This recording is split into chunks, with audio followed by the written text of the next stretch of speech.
Welcome to 3-Minute History with Mr. Marr. Quick summaries about a range of different history topics.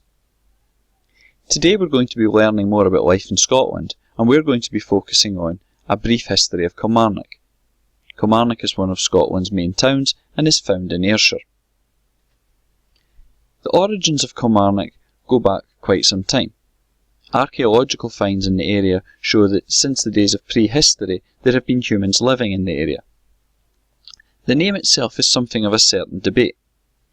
What's certainly agreed is that Kilmarnock refers to the Church of Marnock, Marnock being a saint who died in AD 322.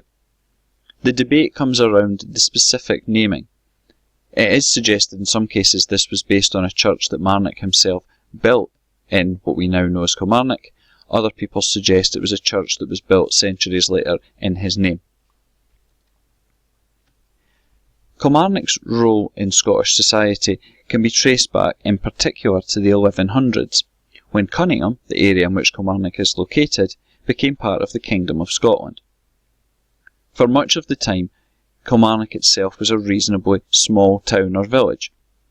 It had a role in the Scottish Wars of Independence, notably when land given to the Boyd family by Robert the Bruce was eventually used to build what is now known as Dean Castle.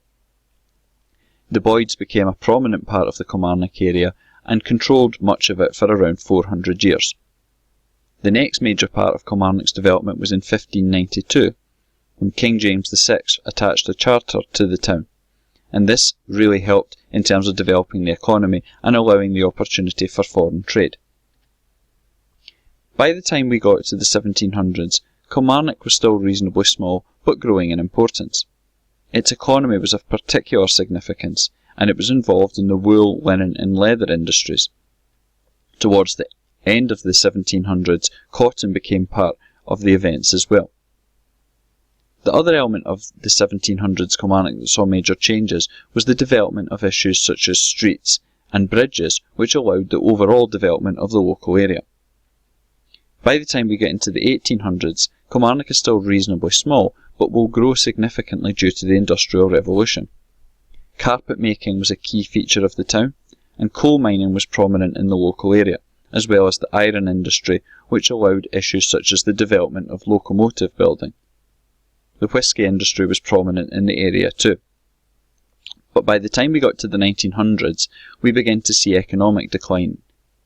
For much of the first quarter of the century, there was significant economic depression in the area and many people chose to move elsewhere.